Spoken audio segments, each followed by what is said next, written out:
नमस्कार, मैं प्रवीण गौतम। दोस्तों, पीएम मोदी की पीआर में या पीएम मोदी की भक्ति में कई तरह के वीडियो सामने आते हैं। कई बार मीम बनते हैं कि तू क्या है बे। मतलब दुनिया के कई देशों को मोदी सरकार में ऐसे दिखाया जाता है कि हम अब तोप हो गए हैं, तू क्या है। लेकिन क्या वाकई ऐसा है? अगर वाकई ऐसा होता तो क्या पीएम मोदी डोनाल्ड ट्रंप को जवाब नहीं देते? और क्या पीएम मोदी को अब चीन को जवाब नहीं देना चाहिए? क्योंकि चीन की विदेश मंत्रालय की प्रवक्ता ने एक बड़ी हिमाकत कर दी है। ऐसा बयान दिया है जो भारत की संप्रभुता को ललकारता है, साफ तौर पर ललकारता है।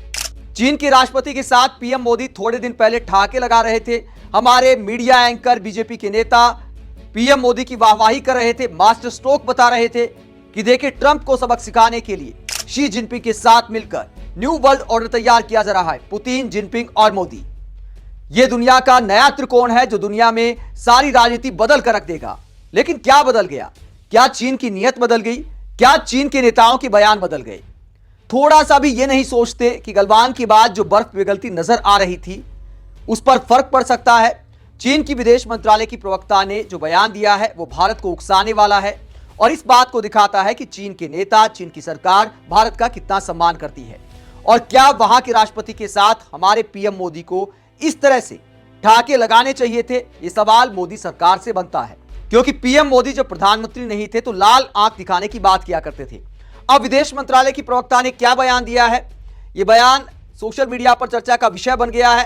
हालांकि मीडिया वाले यह बयान दिखाते हुए मोदी सरकार से सवाल नहीं करेंगे, लेकिन कांग्रेस पार्टी ने सवाल उठाए हैं, कई दलों ने सवाल उठाए हैं।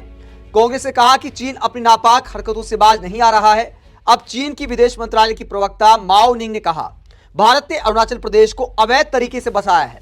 अरुणाचल प्रदेश भारत का इल्लीगल सेटअप है। अरुणाचल प्रदेश चीन के जैंगनान का हिस्सा है। चीन की यह भाषा बेहद आपत्तिजनक है, यह भारत का अपमान है।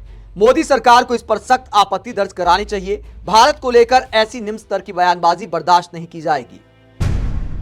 तो चीन की विदेश मंत्रालय की प्रवक्ता का बयान कोट करते हुए कांग्रेस मोदी सरकार से सवाल कर रही है कि सख्त संदेश चीन को कब दिया जाएगा।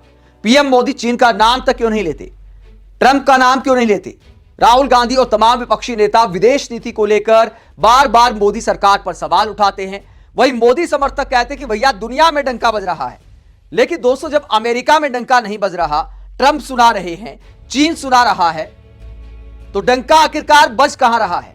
पपुआ न्यू गिनी में, कि पपुआ न्यू गिनी वाले राष्ट्राध्यक्ष ने पीएम मोदी के पैर छू लिए।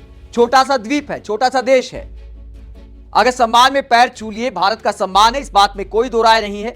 लेकिन डंका बजना क्या यही होता है कि बार बार ट्रंप आपको सुनाते रहे, भारत को सुनाते रहे, मोदी के नाम पर तरह तरह के झूठ बोलते रहे, लेकिन पीएम मोदी इस तरह की भाषा पर जवाब ना दें, और जवाब दें तो ट्रंप की तारीफ करें।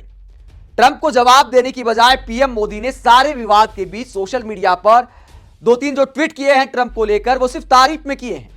तो डंका आखिरकार किसका बज रहा है? ये सवाल विपक्षी नेता उठाते हैं। अब चीन की विदेश मंत्रालय की प्रवक्ता का यह बयान सामने आया तो सुप्रिया श्रीनेत क्या कहती हैं? सुप्रिया श्रीनेत ने वीडियो जारी करते हुए क्या कहा, जरा सुनिए। चाइना की विदेश मंत्रालय की प्रवक्ता माओ निंग का बयान सुना आपने? अपने बयान में उनका कहना है कि अरुणाचल प्रदेश भारत का इल्लीगल सेटअप है, भारत का अवैध हिस्सा है। वो भारत का हिस्सा है ही नहीं, वो तो चीन के जैंगनान का हिस्सा है। ये कोरी बकवास करने की हिम्मत आ कैसे रही है चीन में? और इस आपत्तिजनक बात को सुनकर चुप कैसे रहा जा सकता है? इस बात को सुनकर तो भारत सरकार को चीन को करारा मुंह तोड़ जवाब देना चाहिए। हिम्मत कैसे हो रही है उनकी हमारी भूभागीय अखंडता और हमारी संप्रभुता को ललकारने की? This is nothing but they are actually challenging our territorial integrity and also our sovereignty. और मोदी जी, आप जो लाल आंख दिखाने की बात करते थे ना, वक्त आज है, लेकिन आप तो चीन का नाम ही नहीं लेते हैं। और आपके विदेश मंत्रालय के जो मंत्री जी हैं वो कहते हैं बहुत सामान्य संबंध है, बड़े मधुर संबंध है। अब ये अलग बात है कि पहलगाम के बाद ऑपरेशन सिंदूर के दौरान चीन ने जमकर पाकिस्तान की मदद की और उसके बाद हम ये कहते रहे चीन से सामान्य संबंध है। आप जाके गले मिल रहे थे चीन वालों से, तो उसका नतीजा है कि चीन की हिम्मत और हैसियत दोनों बढ़ रही है। लेकिन अभी चुप रहने का समय नहीं है, क्योंकि अगर आपको लगता है कि देश को बरगलाकर आप दिवाली पर चीनी लाइट का बॉयकॉट करेंगे, वो समय अब बीत चुका है। आपको बोलना पड़ेगा, क्योंकि इस बार देश का जो अपमान हुआ है, जो हमारी भूभागीय अखंडता पर, हमारी संप्रभुता पर, हमारी सॉवरेनिटी पर, हमारी टेरिटोरियल इंटीग्रिटी पर सवाल उठाया है चीन ने, वो कतई बर्दाश्त नहीं किया जा सकता। बोलिए मोदी जी, आपको बोलना पड़ेगा। तो पाकिस्तान को लेकर जिस तरह बीजेपी नेताओं के बयान सामने आते हैं, पीएम मोदी के बयान सामने आते हैं। चीन क्या पाकिस्तान से कम है? वो चीन जिसने खुलकर पाकिस्तान की मदद की ऑपरेशन सिंदूर के वक्त, पाकिस्तान का साथ दिया, वो चीन जिसने गलवान में हमारे जवानों को शहीद किया, हमारे साथ लड़ाई लड़ी, वही चीन आज कहता है कि अरुणाचल प्रदेश भारत का हिस्सा नहीं है। तो पीएम मोदी को क्या नाम लेकर जवाब नहीं देना चाहिए? यह सवाल वाकई वाजिब है विपक्षी नेताओं का। कांग्रेस के अलावा उद्धव ठाकरे गुट ने भी सवाल उठाए हैं। उद्धव ठाकरे गुट शिवसेना की सांसद प्रियंका चतुर्वेदी क्या कहती हैं? जो वाजपेयी सरकार के वक्त चीन के साथ बात हुई थी उसका उदाहरण देते हुए, सुषमा स्वराज के साथ जो बातचीत हुई थी उसका उदाहरण देते हुए, चीन पर सवाल उठाते हुए क्या कहती है सांसद प्रियंका चतुर्वेदी, जरा सुनिए। This is a deliberate miscommunication, deliberate provocation and aggression as far as India's sovereignty is concerned and its sovereign rights over Arunachal Pradesh are concerned. And also reminds me that in 2014, Sushma Swaraj, when she was a foreign minister, in her meeting with China's her Chinese counterpart, Mr. Wang Yi, had categorically said for India to recognize one China policy, they would first have to recognize the one India policy.